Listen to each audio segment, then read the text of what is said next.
Hola, ¿qué tal audiencia? Mi nombre es Artemio Salazar y soy el conductor del tren. Un día más les doy la bienvenida a este su programa, El Maquinista Historias de Terror. Así que prepárense un café, pónganse los audífonos y disfruten este relato.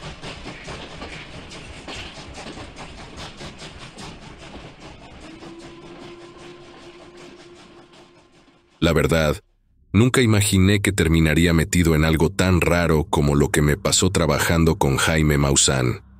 Hace como 10 años, yo le hacía mantenimiento a una de sus casas, una que estaba en las orillas de un cerro, bien retirada de todo.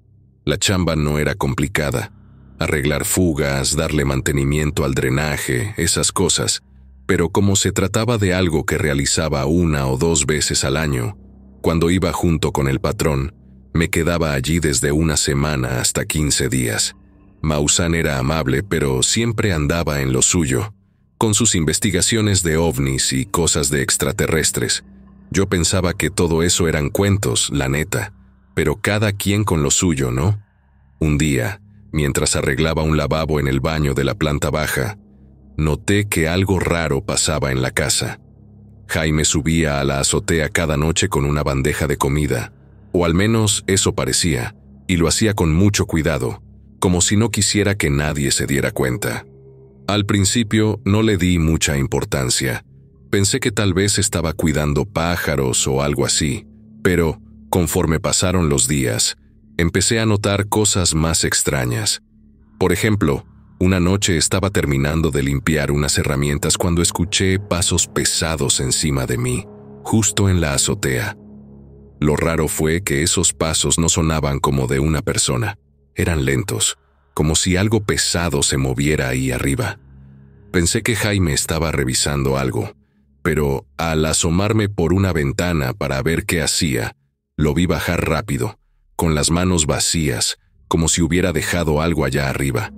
Lo que realmente me puso nervioso fue cuando intenté subir a la azotea para revisar unas filtraciones que se estaban colando al cuarto de servicio. Apenas puse un pie en la escalera, Jaime apareció de la nada, con un tono serio que nunca le había escuchado. «No hace falta, Carlos. Yo lo arreglo más tarde», dijo casi en un susurro. Su mirada me incomodó. Era como si supiera algo que yo no debía enterarme. Pasaron los días y mi curiosidad creció. Decidí quedarme más tiempo después del trabajo, fingiendo que estaba revisando mis herramientas, pero en realidad estaba poniendo atención a los ruidos que venían de la azotea. Una noche, mientras el silencio cubría la casa, escuché un sonido que me heló la sangre. Era como un gemido, pero no humano. Algo entre un gruñido y un lamento que no parecía de este mundo. El colmo llegó cuando, al terminar mi jornada, vi a Jaime subiendo con otra bandeja de comida. Esta vez llevaba algo más. Una jarra con líquido rojo que parecía sangre. Lo seguí con la mirada, escondido detrás de un muro, pero cuando llegó a la azotea, no lo vi bajar. El tiempo pasó, y ya era noche cerrada. Me atreví a subir los primeros escalones de la escalera de caracol que llevaba al techo, pero entonces algo golpeó la pared desde arriba. El golpe fue tan fuerte que hizo vibrar la escalera. Bajé de un salto, con el corazón a 1000 por hora.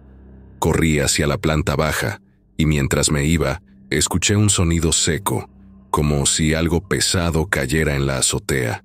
No sé qué estaba haciendo Jaime allá arriba, pero algo no cuadraba. Al día siguiente, Jaime salió de la casa temprano, diciendo que tenía que atender unos asuntos importantes. Aproveché para revisar lo de la filtración que estaba en la azotea. La verdad, no me quitaba de la cabeza lo que había pasado la noche anterior. Los golpes, los ruidos y esa sensación de que algo andaba mal. No quería que Jaime regresara y me encontrara ahí, pero mi curiosidad ya me había ganado. Subí con mis herramientas, fingiendo que solo iba a arreglar la fuga. La azotea estaba bastante desordenada, cajas apiladas, un viejo tanque de gas y varias lonas cubriendo quién sabe qué. Me puse a buscar la filtración cerca de un rincón donde el agua parecía acumularse. Mientras movía unas cajas para tener espacio, algo llamó mi atención. Una rejilla de metal bien ajustada al piso. Era como una trampilla, pero estaba oculta bajo unas tablas que parecían puestas a propósito para que nadie la viera. Al principio dudé en abrirla. Me pregunté si realmente quería saber qué había ahí abajo. Pero la curiosidad, ya sabes, es canija. Quité las tablas y jalé la manija de la trampilla. No estaba cerrada con llave, lo cual me pareció raro. Al levantarla, un olor extraño salió de ahí, como a humedad y algo más, como hierro o metal oxidado. Me asomé con cuidado y vi una escalera que bajaba a una habitación oscura. Me temblaban las manos, pero tomé mi linterna y comencé a descender. El lugar era pequeño, como una bodega, pero lo que vi ahí me dejó helado. En una esquina había una jaula de metal, grande, casi del tamaño de una cama. Dentro de la jaula estaba algo que no podía creer. Era un ser, una cosa, con ojos enormes, negros como pozos, y piel grisácea que brillaba un poco con la luz de mi linterna. Su cuerpo era delgado, como si no hubiera comido bien en semanas. Por un momento, pensé que era un muñeco o algún tipo de broma, pero entonces se movió, lentamente, levantó la cabeza y me miró directo. Sentí un escalofrío recorrerme desde la nuca hasta los pies. No hizo ruido, no se quejó, pero en mi cabeza escuché una voz.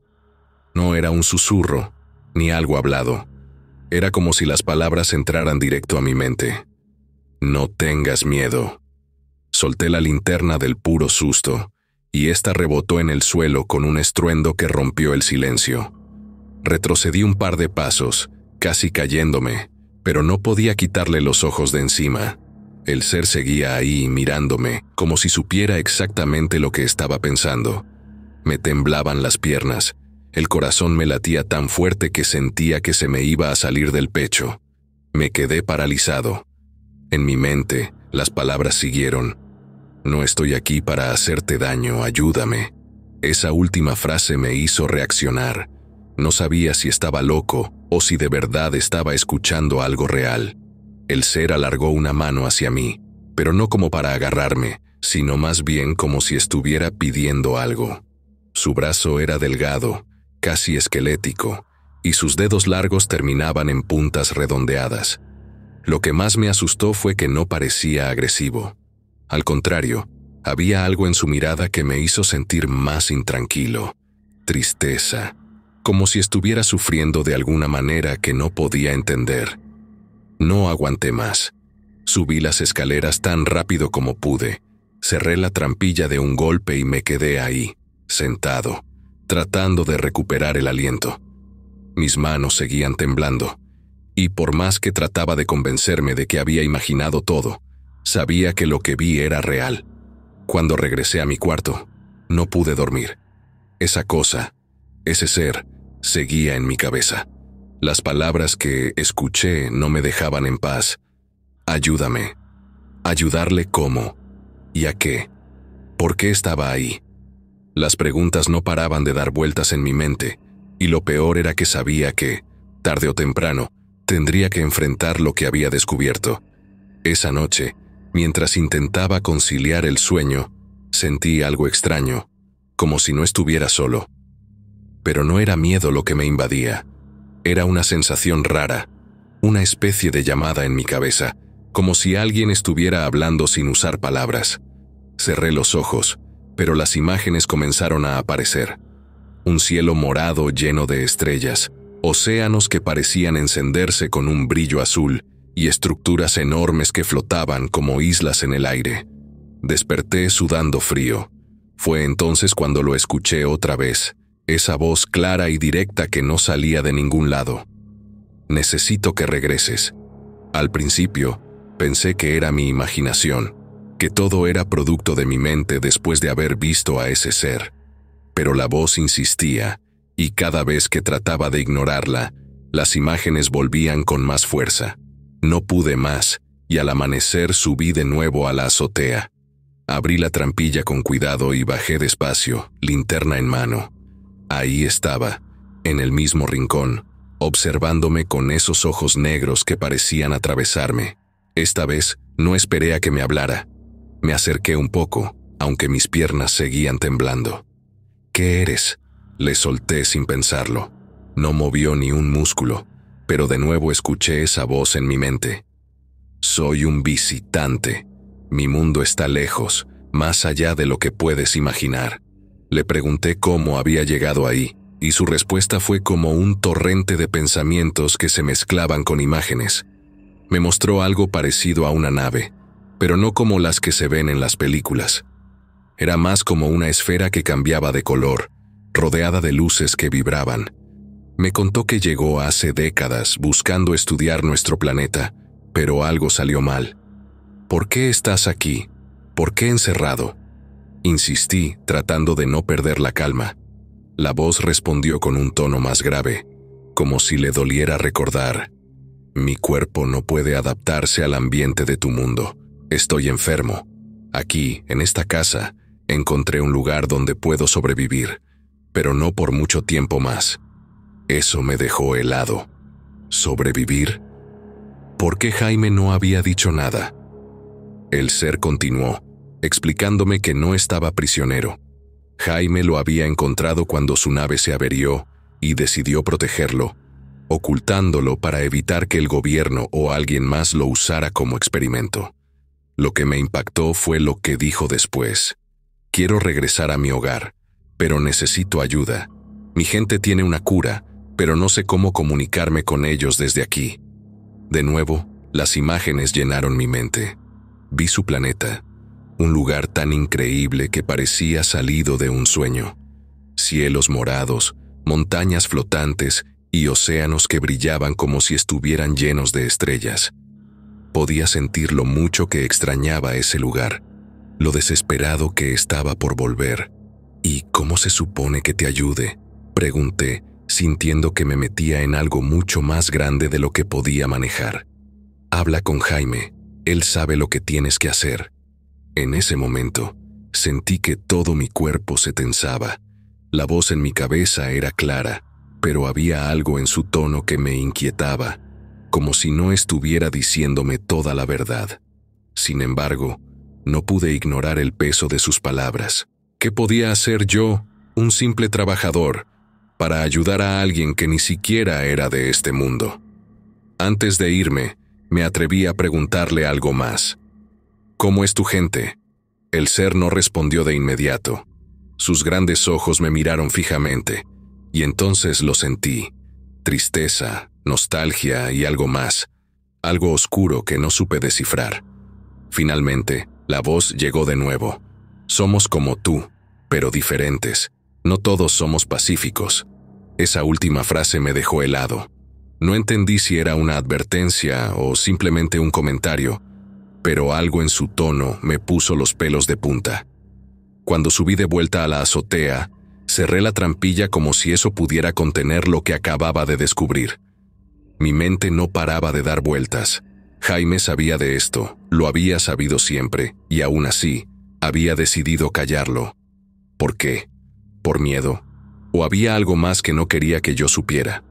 Esa noche, mientras intentaba dormir, la voz volvió una vez más. «El tiempo se acaba». Y esta vez no sonó como una petición. Sonó como una amenaza. Después de ese día, me propuse no volver a bajar a esa maldita trampilla. No quería saber más. Cada vez que pensaba en ese ser y lo que me había dicho, me invadía una mezcla de culpa, miedo y algo que no podía explicar. Algo me decía que no debería haberlo visto, que al hacerlo, había cruzado una línea que no tenía regreso. Decidí no hablar con Jaime. ¿Qué le iba a decir? «Oiga, don Jaime, ¿por qué tiene un extraterrestre enfermo en su casa?». No podía. Si de por sí ya estaba metido en algo que me superaba, enfrentar a Jaime sería abrir una puerta que no estaba listo para cruzar.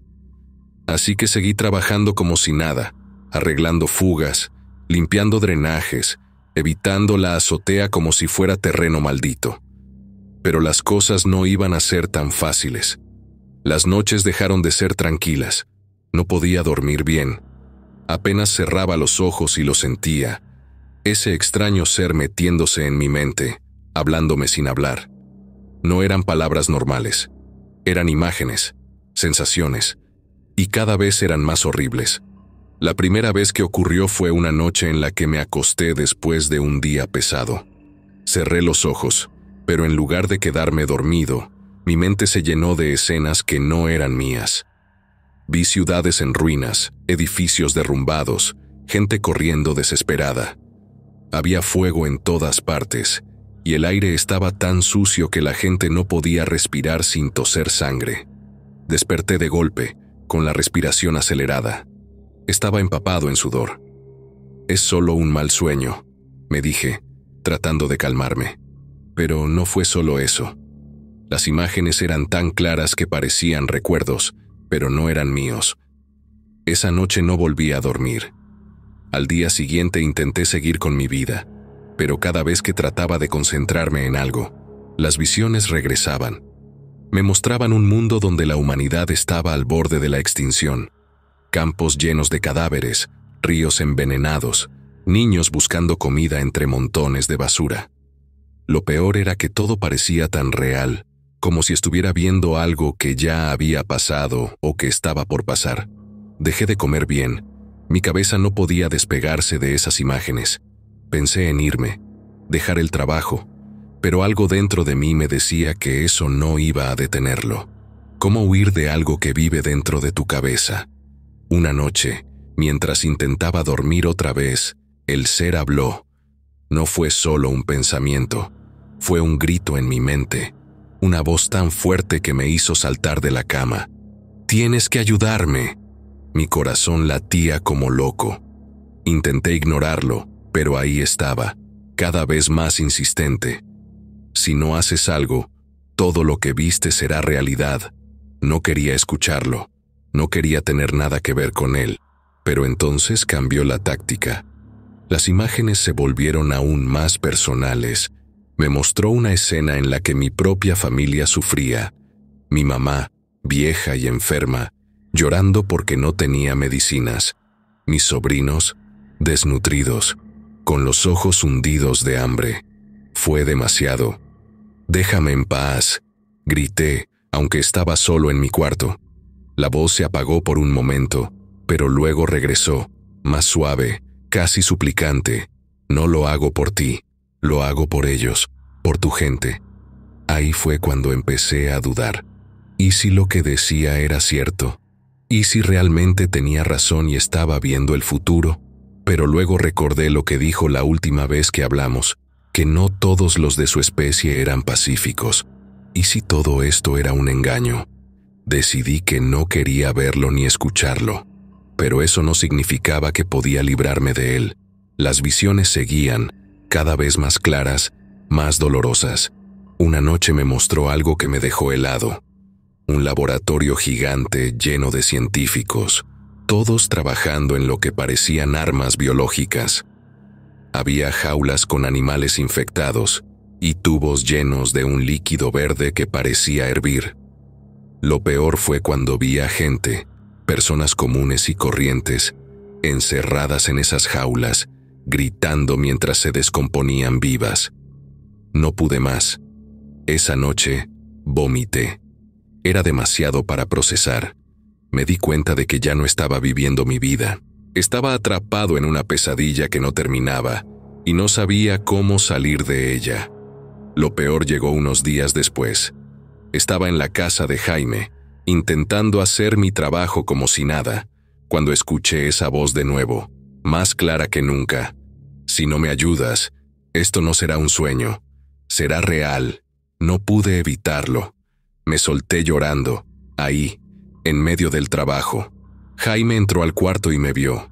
«¿Qué te pasa, Carlos? ¿Estás bien?», preguntó, pero yo no podía ni hablar. Sabía que tenía que decir algo, pero las palabras no salían. ¿Cómo le explicas a alguien que estás siendo acosado por un extraterrestre telepático que vive en su azotea? No podía, pero en el fondo, supe que tarde o temprano iba a tener que enfrentar la verdad. Y a él. No aguanté más. Al día siguiente, esperé a que Jaime terminara de atender una llamada y le pedí hablar en privado. Estábamos en la sala principal, rodeados de maquetas de naves, recortes de periódicos con avistamientos y fotos de luces extrañas en el cielo. Esa casa tenía más misterio que comodidad. Don Jaime, necesito decirle algo, comencé, sintiendo que la voz se me quebraba. Él alzó una ceja y dejó el celular sobre la mesa. Se inclinó un poco hacia adelante, como si ya supiera lo que iba a decir. «¿Es sobre la azotea, verdad?», preguntó de golpe, clavándome una mirada que me dejó helado. Sentí que el corazón se me iba a salir. Apenas pude asentir. «Sí, pero... ¿usted ya sabía?». Jaime suspiró profundamente, como si cargara con un peso enorme sobre los hombros. Luego se levantó y comenzó a caminar por la sala, recogiendo al azar unas hojas y acomodándolas en un escritorio. «Carlos, hay cosas que pasan en esta vida que no tienen explicación, al menos no una que puedas contar en televisión o en una conferencia. Lo que viste allá arriba, lo sé, y sé lo que te está haciendo». Mis manos comenzaron a temblar. Sentí una mezcla de alivio y terror. Alivio porque no estaba loco, terror porque eso significaba que lo que había visto era real. «¿Qué es?», le solté sin rodeos. Don Jaime se detuvo y me miró. Su expresión era seria, más que en cualquier entrevista que le hubiera visto. «Ese ser llegó aquí hace mucho, mucho tiempo. Fue en los años 80, creo. Estábamos investigando un avistamiento cerca de los cerros. Lo encontramos herido, apenas respirando. Parecía perdido, como si no supiera cómo había llegado aquí. Se sentó y comenzó a hablar más despacio, como si recordara cada detalle. Intentamos buscar ayuda, pero ¿a quién le dices que tienes un extraterrestre en tu casa? El gobierno, las agencias, todos habrían actuado como buitres. Decidí protegerlo. Lo traje aquí y he intentado mantenerlo a salvo desde entonces. ¿Pero por qué está enfermo? ¿Y por qué hace esas cosas en la mente?», pregunté, todavía tratando de procesar todo. Jaime negó con la cabeza. «No estoy seguro. Me ha contado cosas, fragmentos de su historia, pero no sé cuánto es verdad. Dice que su cuerpo no está hecho para este planeta, que nuestra atmósfera lo está matando poco a poco. También me ha dicho que su raza es pacífica, pero...». Se interrumpió, como dudando si debía seguir. «¿Pero qué?», insistí. También ha dejado entrever que no todos los de su especie lo son. Hay algo en su tono, en la forma en la que habla de los suyos, que me hace pensar que no todo es como lo pinta. Eso me dio un escalofrío.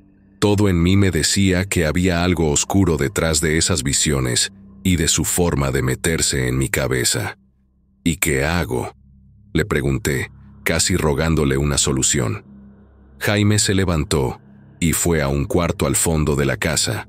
Regresó con un aparato raro, algo como un radio antiguo con unas antenas largas y una serie de botones que parecían de un control remoto. «Esto es un inhibidor. Bloquea las ondas que usa para comunicarse telepáticamente. Desde que lo construí, he podido dormir tranquilo». Me lo puso en las manos, como si me estuviera entregando un salvavidas. «¿Y por qué no me dijo nada antes?», le reclamé, enojado y al borde de las lágrimas. «Porque no pensé que lo encontrarías. He tenido otros empleados, pero nadie jamás ha subido a esa azotea más allá de lo necesario. Tú lo buscaste». Quise gritarle que no lo había hecho a propósito, que todo fue un accidente, pero no tenía caso. «Carlos, tienes que entender algo. Esto no es un juego. Lo que viste, lo que sabes, no puede salir de aquí. Si el gobierno, los militares o cualquier loco se entera, no solo estaríamos en peligro nosotros, sino también nuestras familias». Sus palabras me golpearon como un balde de agua fría. Sabía que tenía razón, pero no podía seguir ahí. «Don Jaime, yo ya no puedo con esto. Necesito irme». Él no se sorprendió. Asintió lentamente, como si lo hubiera esperado desde el momento en que abrí esa trampilla. «Lo entiendo, Carlos, pero por favor prométeme que no dirás nada, por tu bien». Solo pude asentir. Me despedí de él esa tarde sin mirar atrás. Sentía que un peso enorme se me había quitado de encima. pero al mismo tiempo sabía que llevaba conmigo un secreto que nunca podría compartir. Esa noche, ya en mi casa, intenté dormir con el inhibidor encendido al lado de mi cama. Por primera vez en días, no hubo visiones, ni voces, ni imágenes horribles. Pero aún así, sabía que algo de mí se había quedado en esa casa, en esa azotea. Nunca más volví a ver a don Jaime. A veces en la televisión lo veo hablar sobre luces en el cielo o testimonios de testigos, y no puedo evitar pensar en lo que guarda en su azotea. Me pregunto si sigue ahí, esperando, viendo, planeando, y aunque quisiera olvidarlo, hay noches en las que cierro los ojos y escucho, muy lejos, una voz que apenas es un susurro. Carlos, regresa. Todavía puedes ayudarme. Pero no lo haré. Nunca lo haré.